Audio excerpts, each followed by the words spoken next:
तो कोऑर्डिनेशन के P Y case continue करते हैं. विच of the following pair of orbitals will have electron density along the axis. Along the axis मैंने बताया था कि डी के दो ही ऑर्बिटल्स होते हैं along the axis, D Z square and D X square minus Y square. ये दो होते हैं आपका along the axis, D X Y, D Y Z, D X Z. ये आपके हो जाएंगे नॉन एक्शियल्स. तो ये एक्शियल से तो अलोंग द एक्सिस क्या, D Z square and D X square minus Y square. Option number A would be the correct answer.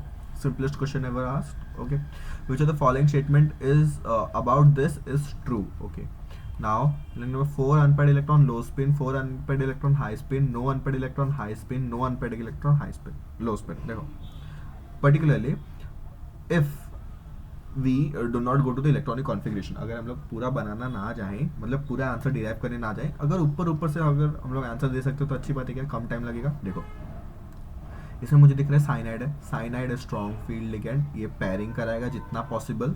Okay देखो अगर अनपेड इलेक्ट्रॉन है, if unpaired electron is present it is a high spin molecule. if unpaired electron is present, high spin molecule. If not present, if present, high spin. Not present, it's a low spin. It's a low spin molecule. Okay, इन लोगों ने क्या बोला अभी देखो, unpaired electron रहने चाहिए. 4 unpaired electron होगा तो लो स्पिन होगा क्या, तो ये ऑप्शन तो लॉजिकली गलत हो गया. 4 अनपेड इलेक्ट्रॉन हाई हो सकता है, नो अनपेड इलेक्ट्रॉन और हाई हो सकता है क्या, नहीं. फिर नो अनपेड इलेक्ट्रॉन और लो स्पिन हो सकता है, यस. नो मतलब कम अनपेड इलेक्ट्रॉन या लो स्पिन हो सकता है. तो ए और सी तो ऐसे ही चलेगा लॉजिकली. अभी हमें देखना है, अभी हम लोग कॉन्फ़िगरेशन पे जाएंगे क्योंकि इस पे तो सॉल्व नहीं होगा. ए बी और डी में ही आंसर अटक गया, तो इस पे तो सॉल्व नहीं होगा, तो अभी हमें करना पड़ेगा. देखो क्योंकि देखो cyanide is a strong field ligand, it will show pairing. तो पैरिंग तो होगा, तो 4 अनपेड इलेक्ट्रॉन नहीं हो सकते. तो अगर आप बोलोगे तो डायरेक्टली आप डी मार्क कर सकते हो ऐसे. But if you want to check, cobalt होता है 27 को हम लोग कैसे लिखते हैं, 3s2, wait a minute, it is 3s2 and 3d7, ये हो गया. कोबाल्ट इज इन +3 स्टेट और व्हाट, -6 +3 आ जाएगा, आप करके देख लोगे. तो यहाँ से 1 2 चला जाएगा, यहाँ से 1 चला जाएगा, तो इट इज 3d6 है. ये आ गया इधर, ये आ गया इधर. It is no unpaired electrons, तो लो स्पिन मॉलिक्यूल. तो option number D would be the correct answer again. Okay, hybridization involve in the complex this is nickel C4 and 2-, मतलब nickel is in +2 state of what, yes. क्योंकि देख सकते हो x -4 is equal to -2, x is equal to +2. Okay, तो देखो 4 है तो या तो ये DsP2 होगा या तो sp3 होगा, ये दो तो होने से रहे. ओके, फिर देखते हैं, या तो स्क्वायर प्लेनर होगा या तो आपका टेट्राहेड्रल होगा. Let's see. निकल होता है 28, ये 2 आ गए यहाँ पे, 1 2 3 4, 1 2 3 4 5, 1 2 3, 28 आ गया. +2 स्टेट में तो ये तो चले जाएंगे. अभी cyanide is a strong ligand, तो ये यहाँ पे आ जाएगा, पेयरिंग करा देगा इसका. Okay, it will pair over here. यहाँ पे ये खाली हो गया, तो क्या बचा है, DsP2 हो जाएगा क्या इसका हाइब्रिडाइजेशन. तो option number A would be the correct answer. Among the following complex, the one which has 0 crystal field stabilizing energy would be. तो देखो अभी एनर्जी कैलकुलेट करने बोला है और उसका किसका 0 आएगा वो बोला है.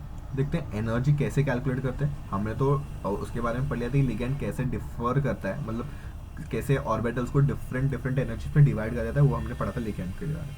देखते हैं, देखो 5 d ऑर्बिटल्स है, ये आपके नॉर्मल डीजेनरेट ऑर्बिटल्स, मतलब 0 एनर्जी लेवल. ये हो गया एक्साइटेड ऑर्बिटल्स, एक्साइटेड स्टेट. फिर बन जाएगा आपका कोऑर्डिनेशन स्टेट. फिर आपका जाएगा वो स्टेट जहाँ पे आपका स्प्लिटिंग हो जाएगा. तो स्प्लिटिंग के लिए देखो यहाँ पे क्या दिया है, 6 के मतलब 4 के 4 ऑक्टाहेड्रल मॉलिक्यूल्स है, तो 2 3 में डिवाइड होगा. एक्शियल्स वाले ऊपर चले जाएंगे और ये नीचे आ जाएंगे. ठीक है, इनको बोलते हैं EG, इनको बोलते हैं T2G, ये भी ठीक है. अभी देखो अगर हम लोग लॉजिकली देखना चाहेंगे इसमें, देखते हैं. देखो इसमें एक लाइन रहता है जिसको हम लोग बोलते हैं बेरी सेंटर, ओके, यहाँ पे 0 माना जाता है लेवल, क्योंकि ये ऊपर है. यहाँ पे प्लस होगा एनर्जी लेवल, यहाँ पे थोड़ा नीचे होगा एनर्जी लेवल. ओके, इधर कितना प्लस होगा, इट वुड बी 0.06 होता है आई थिंक सो, और यहाँ पे होता है -0.04. देखो यहाँ पे कितने मैक्सिमम इलेक्ट्रॉन आ सकते हैं? 4। 4 इंटू 0.06 इज 0.24। यहाँ पे कितने आ सकते हैं electron maximum? 6। 6 into 0.06 would be 0.24 again. तो यहाँ पे जितना ऊपर प्लस है उतना ही नीचे, जितना ऊपर प्लस का वैल्यू उतना नीचे नेगेटिव का वैल्यू। ठीक है, अभी समझो, यहाँ तो हम लोग ने पूरी बात कर ली। समझो यहाँ पे 2 इलेक्ट्रॉन है, यहाँ पे 3 इलेक्ट्रॉन है। इस केस में अगर फुल्ली फिल्ड है, मतलब D10 के केस में, D10 के केस में तो हो जाएगा 0, क्योंकि मैंने बोला कि चारों इलेक्ट्रॉन ऊपर भर गए तो एनर्जी ऊपर का प्लस इतना आ जाएगा, नेगेटिव का नीचे इतना आ जाएगा, तो नेट कितना आ गया? 0 इन D10 case. Net energy CFS is 0। अभी देखते हैं, अभी हम लोग देखो अनसिमेट्रिकल में तो आपका एनर्जी 0 होगा ही नहीं ना, तो सिमेट्रिकल में होगा। D10 में 0 है। अभी हम लोग देखते हैं D5 में 0 है क्या? यहाँ पे मैंने बोला ये ऊपर का एनर्जी कितना है? 2 इंटू 0.06, तो ये होता है 0.12 प्लस में।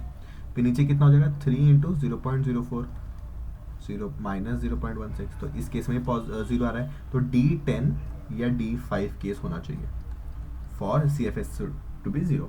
अभी देखते हैं D10 या D5 कहाँ दिख रहा है ऐसा मॉलिक्यूल। देखो, अगर ज़्यादा लॉजिक नहीं लगाओगे, देखो थोड़ा सा, मतलब तो ज़्यादा लॉजिक नहीं, ज़्यादा लॉजिक ना लगाए, थोड़ा कॉमन सेंस लगाओगे। देखो Mn के नॉर्मल स्टेट में आपके 5 होते हैं D में, ओके, और यहाँ पे 2 होते हैं। अगर ये +3 में, क्योंकि वाटर न्यूट्रल लिगेंड है तो +3 में चलेगा, ये 2 चलेंगे, इसमें से 5 से 1 चला गया, तो D5 केस है क्या? नहीं। ये देखो, ये क्यों ले रहा हूँ मैं डायरेक्टली? मुझे डायरेक्टली लग रहा है यही आंसर, मेरा इंस्टिंक्ट बोल रहा है। क्यों? देखो Fe का नॉर्मल केस क्या होता है? 3d6, और ये हो गया 3d6, और यहाँ पे बाहर 2 रहता है, +3 चार्ज है, तो ये 2 चले जाएंगे और एक पेयरिंग वाला चलेगा, तो D5 आ गया क्या? तो option number B would be the right answer. पूरा करो मत, हमें देखना है कि देखो यहाँ पे Mn और इसमें Mn में नॉर्मल स्टेट में 5 होता है, D5 होता है, नॉर्मल स्टेट में D5 इलेक्ट्रॉनिक कॉन्फ़िगरेशन होता है, बट हमें +3 चाहिए। +3 के लिए 4s2 का 2 चले जाएगा और D का 1 चले जाएगा, तो यहाँ पे D4 हो जाएगा ना, तो यहाँ पे 0 आएगा क्या? नहीं, तो यहाँ पे आ गया, तो option number B would be the correct answer. Okay, which of the following is used as an anti cancer agent? देखो इसका आपको मिल जाएगा some basic concept of chemistry में, जो ये क्वेश्चन शायद पहले भी आ चुका है if I am not wrong, तो इसका some basic concept of chemistry second page of NCERT में मिल जाएगा। It is cisplatin. अभी सिस प्लैटिन का स्ट्रक्चर क्या है? सिस तो यहाँ पे 2 दिख रहे हैं, प्लैटिन कौन सा है? Option number B is the platin, मतलब 2 Cl और 2 ammonia molecule with platinum. Platin क्यों आया? प्लैटिनम, सिस प्लैटिन, और उसका स्ट्रक्चर दे दिया इन्होंने, बस मेमोरी बेस्ड क्वेश्चन है। And the magnetic moment of 1.73 will be shown by which of the following? देखो 1.73 है, 1.73 को हम लोग √3 लिख सकते हैं। √3 मतलब n+2 इज इक्वल टू 3, मतलब n is equal to 1, directly n is equal to 1 आ जाता है। ठीक है, तो n1 किस में है देख लेते हैं फटाफट। देखो सबसे पहला आप अगर थोड़ा सा लॉजिक हो और कॉमन सेंस हो, मेरा ध्यान जा रहा है यहाँ पे। क्यों ऐसा? क्यों मेरा ध्यान ऐसे जा रहा है? मैंने रट रखा है क्या आंसर? नहीं, क्योंकि मुझे पता है ये एक एक्सेप्शन है। किसका एक्सेप्शन है? It is an exception to VBT. VBT जब भी देखो, सबसे पहला थियोरी क्या था? Werner's theory. वर्नर्स थियोरी के बाद आया वीबीटी। वीबीटी के बाद क्या आया? सीएफटी। ये थियोरी इवॉल्व क्यों है? मतलब वर्नर ने तो थियोरी दे दिया था, तो वीबीटी ने क्यों दिया थियोरी वापस? क्योंकि वर्नर में कुछ एक्सेप्शंस थे, वर्नर में कुछ मतलब ड्रॉबैक्स थे। जैसे आप एटॉमिक स्ट्रक्चर पढ़ते हो, एटॉमिक स्ट्रक्चर में सबसे पहले आप क्या पढ़ते हो? डाल्टन्स मॉडल, फिर थॉमसन्स मॉडल, फिर रुदरफोर्ड मॉडल, फिर आपका बोहर मॉडल। क्यों पढ़ते हो? इतने सारे मॉडल आए क्यों एक्चुअली में? देखो सबसे पहले क्या हुआ, अगर मैं बात करूँ, सबसे पहले डाल्टन, मैं एटॉमिक स्ट्रक्चर की बात कर रहा हूँ, सबसे पहले डाल्टन ने दिया अपना मॉडल। डाल्टन में कुछ एक्सप्लेन नहीं कर पाया, तो उस एक्सप्लेनेशन को समझाने के लिए फिर थॉमसन ने बोला। थॉमसन जो एक्सप्लेन नहीं कर पाया उसने रुदरफोर्ड ने बोला। रुदरफोर्ड जिसको एक्सप्लेन नहीं कर पाया उसने बोहर ने वो बोल दिया। ऐसा ही हुआ है ना। तो वर्नर जो एक्सप्लेन नहीं कर पाया उस वीबीटी का जो एक्सेप्शन था उसे एक्सप्लेन करने के लिए हमने नया थियरी बनाया सीएफटी। तो this is an exception to VBT. क्यों बात करते हैं अभी एक्सेप्शन क्यों है ये वीबीटी को? Okay, so we know this is an exception to VBT. Why that is so? क्यों ऐसा हुआ कि ये एक्सेप्शन है वीबीटी को? Let's see. पहले हम लोग अप्रोच करते हैं पहले नॉर्मली। अगर आपको एक्सेप्शन पता नहीं है, आपको ये कंपाउंड दे दिया, बोला कोऑर्डिनेशन केमिस्ट्री बता, इसका inner orbital complex, unpaired electron कितना है, पैरामैग्नेटिज्म है कि डायमैग्नेटिज्म, सब बताओ। तो हम लोग लेंगे कॉपर। कॉपर क्या होता है? 29। 29 लिखते 4s2 3d9, ठीक है। अभी आपने पहली गलती तो स्टूडेंट ने यहीं पे कर दी रहेगी, copper has an exceptional electronic configuration, तो क्या है वो 4s1 3d10, ओके। सबसे पहली बात तो यही गलती हो जाएगी, एक चलो ये सीख गया। फिर अमोनिया से न्यूट्रल लिगेंड, तो कॉपर के ऊपर कितना चार्ज है +2, तो +2 के लिए ये चला गया, ये चला गया, तो बचा गया अभी +2 स्टेट में। अगर हम लोग कॉपर और +2 की बात करें, यहाँ पे 1 2 3 4 5 6 7 8 9, ठीक है, ये बच गया। अभी क्या होगा, अभी 4 है, या तो sp3 हो सकता है, या तो d2sp3 dsp2 हो सकता है, कुछ भी हो सकता है। अभी देखो s खाली है, एक d खाली है, नहीं d पे एक इलेक्ट्रॉन भरा है, तो d तो यूज होगा नहीं क्योंकि इसको हम लोग शिफ्ट करेंगे नहीं।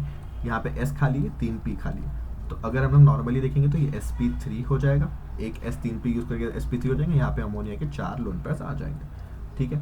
sp3 हो गया, इट इज पैरामैग्नेटिक मिला, sp3 मिला, टेट्राहेड्रल मिला, फिर number of unpaired electron is equal to 1, and number of unpaired electron 1 तो आ गया, और इसका बोहर मैग्नेटॉन क्या हो जाएगा, √3 Bohr magneton, which is 1.73 Bohr magneton, ये भी लिख दोगे। And it's an outer orbital complex, ये भी बोल सकते हो आप। नाउ अगर देखो जो क्वेश्चन में पूछा है कि किसका इतना बोहर मैग्नेटॉन आएगा, मतलब नंबर ऑफ अनपेयर्ड इलेक्ट्रॉन किसका 1 होगा, उस बेसिस पे करो तो यहाँ पे राइट आ ही जाएगा, ओके, यहाँ पे राइट आ जाएगा। बट मुझे इसको एलॉबरेट क्यों करना था, क्योंकि ये एक्सेप्शन है। जब भी हम लोग ने इसको एक्सपेरिमेंटली देखा तो it is not tetrahedral, it is square planar, it was found to be square planar experimentally. Theoretically हमें पता चला कि इट इज टेट्राहेड्रल, हमने अभी हम लोग ने निकाला ना, सामने आपके सामने ही मैंने निकाला कि theoretically it is tetrahedral, sp3 है तो स्क्वायर प्लेनर होगा तो dsp2 होना चाहिए, बट हमें दिखा है d में तो एक इलेक्ट्रॉन है, क्या हुआ। फिर साइंटिस्ट ने बोला कि NH3 में डोनर कौन है, अमोनिया डोनर है, तो it is strong field ligand, तो लिगेंड ने क्या किया, इसको उठा के डाल दिया इधर। तो अभी लोगों ने बोला कि ऐसा क्यों हुआ भाई, मतलब ये d से p पे क्यों गया। देखो स्क्वायर प्लेनर होने की तो dsp2 होना चाहिए, मतलब ये d खाली होगा तभी तो आएगा ना dsp2। पैरामैग्नेटिज्म तो है क्योंकि ये अनपेयर्ड इलेक्ट्रॉन यहाँ पे आ गया, पैरामैग्नेटिज्म है। It formed inner orbital complex, क्योंकि अंदर का 3d यूज हो गया, यहाँ पे 4s और 4p यूज हो रहा था, तो वो आउटर वाले यूज हो रहे थे। यहाँ पे 4s यूज हो रहा है, 4p के 2 यूज हो रहे हैं और एक 3d, तो इनर ऑर्बिटल कॉम्प्लेक्स बन गया ये। फिर n तो एक ही रहा, पैरामैग्नेटिज्म यही रहा, म्यू आ गया 1.73। डिफरेंस कहाँ पे आया, n इज इक्वल टू 1 तो है ही, हमें आंसर मिल जाता था ऐसे। अगर हम लोग ये मेथड से भी सॉल्व करते, किसको नहीं पता रहता कि ये ट्रू वैल्यू है, ये ट्रू रीडिंग है ऑफ दिस, मतलब true characteristic of the compound है, नहीं पता रहता तो भी आ जाता कि n equal to 1।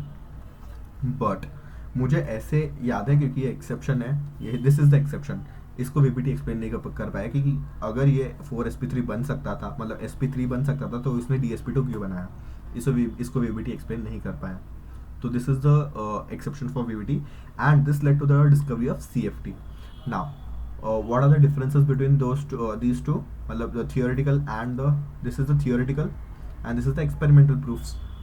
So theoretical में क्या बोला है? It is outer orbital, इसमें inner orbital. Is paramagnetic, it is also paramagnetic over here also. sp3 tetrahedral, dsp2 square planar. This is the difference. Outer inner sp3 dsp2 tetra and square planar. This is the difference. So what we have to remember is this. This is to be remembered. What is experimental? क्योंकि experiment जो हुआ वही proof है actually में. This is not proof. ये हम लोग ने निकाला. Okay.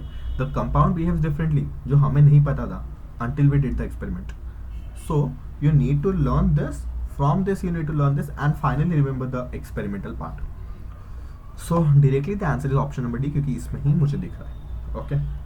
So but to be sure, sometimes you can also do the sometimes you can also see other options. Okay. Which is diamagnetic? Which of the following is diamagnetic? Fe, Ni, COF and Cn. Now Cn and Cn, सबसे पहले in the first look I will not go to check A and C option. क्यों? Because cyanide is a strong field ligand. It will almost do pairing in every case. तो हाँ, एक हाथ case में समझो अगर इवन नंबर ऑफ इलेक्ट्रॉन्स है, sorry odd number of electrons है अगर, ओके, तो पेयरिंग करा के भी एक अनपेयर्ड बच ही जाएगा. ओके, एक बच ही जाएगा। वेट अ मिनट, यहाँ पे डायमैग्नेटिक पूछा ना, तो डायमैग्नेटिक है तो we will check A N C first, अगर उसमें नहीं मिला तो हम लोग ये चेक कर लेंगे। तो ए एन सी की बात करें अगर, तो F E C N six है क्या, C N six, yes it is F E C N six. Wait a minute, F E C N six, तो and it is -3 I think so, yes. So oxidation state of iron is +3. +3 oxidation state, +3 oxidation state indicates that it is 3d5 molecule. So 3d5 molecule on pairing will not show diamagnetic nature. This is the proof. मतलब ये तो हमें पता ही है। Okay, कैसे 3d5, this is 3d5, this will come over here, this will come over here, this is unpaired. तो unpaired electron, even one unpaired electron is present, it is paramagnetic nature, तो option number A is wrong. Now obviously option number C आना चाहिए, क्योंकि these are the weak free ligands, halogens है दोनों में। So let's see, निकल 28 होता है, -2 चार्ज हो गया, मतलब निकल के ऊपर +2 है, निकल +2 मतलब 4s2 वाले दोनों चले गए। निकल के पास कितने होते हैं, 1 2 3, निकल is 28, so it is something like this 28, wait a minute, nickel 28, so over here and over here. Now because cyanide is a strong free ligand, it will pair, and one d orbital is vacant and it is diamagnetic. So option number C would be the correct answer. The anion of acetylene, wait, I'm not able to see, let's zoom. Okay, the anion of acetyl acetone ACAC forms this compound chelating with CO3 plus. The rings of the chelates are 3-membered, 4-membered, 5-membered, 6-membered. Again, very primitive question, 2013, it's almost 10 years from now. So if you can leave, you can leave the question, and if you want to study, you can also. देखो, what is the compound acetyl acetone? Okay, it is something like this. This is the compound actually, and here are the carbons. So this would be the donor, this would be the metal. तो कितना member है, 1 2 3 5 membered rings. Okay, wait a minute, हाँ गलती हो गई, क्या गलती हुई, स्ट्रक्चर तो सही है, थोड़ा सा घाई में गलती हो गई। It is metal, o metal, donor, यहाँ पे कार्बन तो है बीच में, 1 2 3 4 5 6, 6 membered ring, option number D correct. Again, very primitive question. Which among the following is a paramagnetic complex? Paramagnetic complex again. Now, see Cl, Br. Check करेंगे हम लोग बाद में. MOC, it is not paramagnetic. NH3, हाँ. NH3 6, it is also not paramagnetic, क्योंकि ये दोनों ही strong field है, तो इसमें check करने का बात ही नहीं है। दूसरा, this is the chelating ligand, तो this is also strong field. Now बचा क्या, option number D, it is paramagnetic complex, ऐसे भी बोल सकते हो आप if you want to check, because this numbers are very big. Molybdenum, platinum, cobalt तो ठीक है 27-28 पे आ जाता है, बट प्लैटिनम मोलिब्डेनम का इलेक्ट्रॉनिक कॉन्फ़िगरेशन रहेगा तभी तो चेक कर सकते हो। But most logically this would be the answer and it is the correct answer. Which of the following is an outer orbital complex and exhibit paramagnetism? Outer orbital complex and exhibits paramagnetism. Okay, now listen, ammonia, ammonia, ammonia in ammonia, सब में ammonia है। Ammonia is a strong field ligand because nitrogen is the donor. Let's see which is outer orbital. Let's start with the first option, निकल +2, क्योंकि ammonia week neutral ligand है, तो +2 में 4s2 चले जाएंगे, तो इसके बचा 3d8, तो 4s2 के तो 2 इलेक्ट्रॉन चले गए, तो निकल का कितना होता है यहाँ पे 28, तो यहाँ पे 3d8 हो जाएगा यहाँ पे, तो मैं directly without following humans rule लिख देता हूँ, तो 3d8 हो गया। अभी NH3 6 आना चाहिए, अभी देखो ये तो इसका पेयरिंग करा लेगा, यहाँ पे आ जाएगा। फिर it is which of the following is an outer orbital complex and exhibit paramagnetic behaviour. अगर हम लोग ऐसे नॉर्मली देखेंगे तो यहाँ पे हमें खाली दिख रहा है, ये वेट अ मिनट, यहाँ पे हमें खाली दिख रहा है, यहाँ पे ये कुछ इलेक्ट्रॉन नहीं है, तो हम बोल सकते हैं कि ये आपका डायमैग्नेटिक है। बट अगर आपको थोड़ा कंसेप्ट पता है, इसको CFT के हिसाब से अगर देखेंगे हम लोग, ओके CFT के हिसाब से, CFT क्या बोलता है, इट इज T2G इधर एंड EG इधर, because it is a strong field ligand, यहाँ पे एनर्जी गैप सबसे ज़्यादा है, एनर्जी गैप ज़्यादा है, तो एनर्जी गैप को क्रॉस करने से पहले सबसे पहले तो यहाँ पे लोअर एनर्जी पे 3 इलेक्ट्रॉन आ जाएंगे। कितने इलेक्ट्रॉन है? डी 8 इलेक्ट्रॉन से, ये तो हमें पता है। ओके, 3 आ गए यहाँ पे। फिर यहाँ पे जाएगा या पैर होगा, it would go up pairing, क्योंकि ये एनर्जी गैप ज़्यादा है तो पैरिंग हो जाएगा इस केस में। तो यहाँ पे 6 हो गए, तो T2G6 हो गया। फिर ऊपर 2 चले जाएंगे, कि जगह है नहीं तो ऑब्वियसली जाना ही पड़ेगा। तो यहाँ पे अगर आप देखोगे तो पैरामैग्नेटिज्म दिख रहा है हमें। ओके, पैरामैग्नेटिज्म दिख रहा है और आउटर ऑर्बिटल कॉम्प्लेक्स भी है ये। तो ये थोड़ा अगेन थोड़ा सा पुराना क्वेश्चन है, बट आंसर इज 1, एंड इसका आंसर तभी दे सकते हो जब आपको CFT के कंसेप्ट क्लियर है। Okay, red precipitate is obtained when ethanol solution of dimethyl glycosine is added to ammonical nickel 2, which of the following statement is true? The red complex is square planar geometry, red complex is tetrahedral, complex has symmetrical edge bonding, dimethyl glycosine functions as bidentate ligand. Again, a very primitive question which you can leave. Okay, the low spin complex of D6 cation in an octahedral field will have the following energies. देखो D6 है, तो अभी हमें CFT की तरफ से ही जाना पड़ेगा। CFT क्या बोलता है? यहाँ पे है और यहाँ पे है। लो स्पिन का मतलब क्या है? लो स्पिन मतलब less number of unpaired electrons का, लेस अनपेयर्ड इलेक्ट्रॉन रहेगा तो लो स्पिन बोल सकते हैं हम लोग। ओके, लो स्पिन का तो यही मतलब होता है। अभी D6 है और ऑक्टाहेड्रल है, ऑक्टाहेड्रल के केस में तो यही हो जाएगा। ठीक है, देखते हैं। D6 पहले 1 2 3 हो गया यहाँ पे, क्योंकि ये लो स्पिन है। लो spin, less number of unpaired electron, क्यों? क्योंकि आपका स्ट्रॉन्ग फील्ड लिगेंड होगा तभी तो less number of unpaired electron का लो स्पिन होगा। तो लेस अनपेयर्ड मतलब स्ट्रॉन्ग फील्ड है तो ये एनर्जी गैप ज़्यादा है, तो इस एनर्जी गैप को क्रॉस करने से अच्छा पैर हो जाएंगे। तो यहाँ हो जाएगा T2G6 and EG0। This would be the configuration according to CFT। And इस केस में आपको क्या दिख रहा है? इस केस में अगर आप बात करोगे तो कितना एनर्जी है यहाँ पे? अगर आप बात करोगे, देखो ये मैंने बोला था बेरी सेंटर, ये नीचे रहता है। कितना नीचे रहता है? 6 इंटू माइनस 0.4। मैंने पिछले वीडियो में शायद 0.04 बोला था, तो वो गलत है। पिछले वीडियो है या वीडियो में मुझे याद नहीं। 0.04 मेरे को डेटा इतना याद था कि 0.4 या 0.04 होगा। तो 0.4 है क्योंकि हमें दिख रहा है यहाँ पे। अगर हम लोग इसको डिवाइड करेंगे तो 0.424 आ जाएगा अप्रॉक्सीमेटली, तो जो कि आएगा -2.4। फिर यहाँ पे पैर हो रहा है, तो पैरिंग के लिए भी एनर्जी कुछ रही है, तो 3 पैरिंग एनर्जी, तीनों पैर हो रहे, तो 3 पैरिंग एनर्जी एक ही ऑप्शन में दिख रहा है। और ये यहाँ पे आ रहा है, डेल्टा नॉट भी आ जाएगा, क्योंकि देखो जो पिछला बार बताया था मैंने वो थोड़ा मैं रिवाइज कर देता हूँ। बेरी सेंटर ऊपर कितना हो जाता है? +0.6 डेल्टा O, नीचे क्या होता है? -0.4 डेल्टा O। यहाँ पे रहते हैं 6 इलेक्ट्रॉन्स मैक्सिमम, यहाँ पे आ सकते हैं 4 इलेक्ट्रॉन्स मैक्सिमम। तो option number B would be the correct answer over here. In the following complex which is diamagnetic in nature, diamagnetic एक ही मुझे दिख रहा है स्ट्रॉन्ग फील्ड, तो वही हो सकता है क्या? इनमें पॉसिबल ही नहीं है कभी भी, तो ऑप्शन नंबर बी आ जाएगा without any calculation and further. Okay, the D electrons configuration of Cr+2, Mn+2, Fe+2, CO2+ are this respectively. Which of the following will exhibit minimum paramagnetic behavior? minimum paramagnetic behavior देखो, H2O, okay, +3 +2 सबका दिया है, सबका +2 effect दिया। But अगर इस question को solve करें तो आपको ये ध्यान में रखना चाहिए कि कोबाल्ट के साथ कोबाल्ट प्लस वाटर अगर लिगेंड रहेगा, ओके, कोबाल्ट के साथ अगर वाटर लिगेंड रहेगा तो it act as the water, हमें पता है जनरली वीक फील्ड लिगेंड रहता है, बट कोबाल्ट के साथ वाटर आप उसको स्ट्रॉन्ग फील्ड लिगेंड मान सकते हो।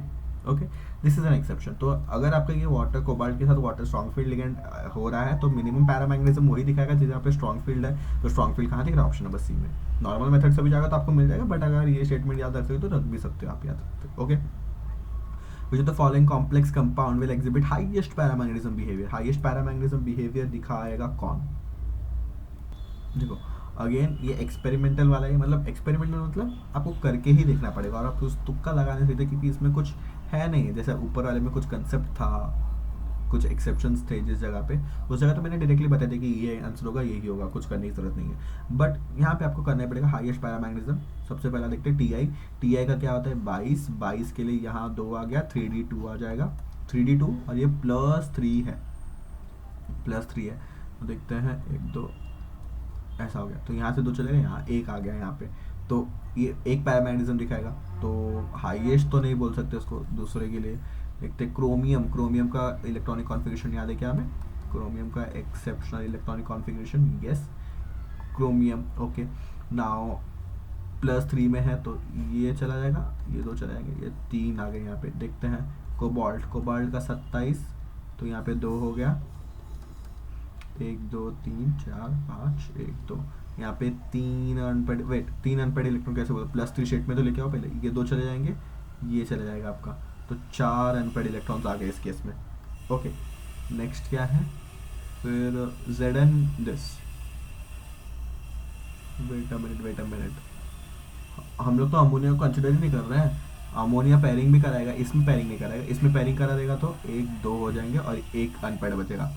इसमें इसमें एक अनपेड बचेगा, इसमें एक अनपेड बचेगा। वेट मिनट, हम लोग ये देखेंगे कि किस में पैरिंग होगा किस में नहीं। पहले हम लोग सबको लिख लेते हैं अच्छे से ना। तो यहाँ पे ये था कोबाल्ट के केस में, ये किसका था आपका? क्रोमियम का 5 था, इनमें से ये तो चले गए थे। ओके, आपका कोबाल्ट +3 में है अगेन, तो ये तो चले जाएंगे और ये एक पैरिंग वाला चला जाएगा। तो क्या बचा यहाँ पे? कोबाल्ट का यहाँ पे 2 और ये पे आ गया है। फिर Zn का तो +2 जाएगा तो आपका D10 कॉन्फ़िगरेशन आ जाएगा, तो इसमें पैरामैग्नेटिज्म देखने की कोई ज़रूरत है भी नहीं। तो बचा क्या आपका? 1 2 3 में देखो, अभी ये ऑक्टाहेड्रल है, ऑक्टाहेड्रल है, ऑक्टाहेड्रल है तीनों के केस में। यहाँ पे तो पैरिंग करा ही नहीं सकता। देखो ऑक्टाहेड्रल के लिए D2 sp3 चाहिए या तो sp3 D2 चाहिए। 2 तो खाली है ना, तो पैरिंग भी कराएगा ही क्यों? 2 तो लास्ट के 2 खाली है जो हमें चाहिए, तो हो गया ना बात। तो फोकट का काम करेगा नहीं, ये पहले ही बता था मैंने। फिर यहाँ से भी 2 खाली है तो ये भी कुछ कराएगा नहीं पैरिंग, क्योंकि 2 खाली है ना। D2 चाहिए इसको, 2 D खाली है, तो आप चुपचाप काम करो अपना। यहाँ पे ये तो आपका हो गया फाइनल वाला। यहाँ पे 2 चाहिए, यहाँ पे इसको उठ के आना पड़ेगा यहाँ पे, तो इसमें no unpaired electrons, no unpaired, क्योंकि ये लास्ट के 2 तो हमें खाली चाहिए, तो ये आ गया यहाँ पे।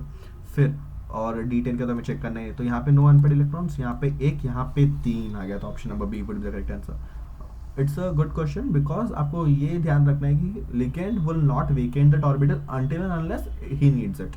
ओके, अगर समझो यहाँ पे इलेक्ट्रॉन रहता, यहाँ पे इलेक्ट्रॉन रहता, तो हम इसे खाली कराते, बट ये इलेक्ट्रॉन्स को पैरिंग क्यों नहीं कराया? क्योंकि हमें लास्ट के 2D मतलब है ना, कोई 2D लगेगा, 2D कोई भी नहीं, dz² और dx² - y², ये 2 चाहिए रहते हैं क्योंकि एक्शियल है। ओके, ऑक्टाहेड्रल बनाया तो एक्शियल वाले मॉलिक्यूल्स, एक्शियल वाले ऑर्बिटल चाहिए, तो ये 2 चाहिए, तो 2 तो खाली हैं, तो वही ले लो आप। ओके, तो आप पैरिंग नहीं कराओगे, तो option number B would be the correct answer. Again a very good question. So इसके बाद देखते हैं हम लोग आगे।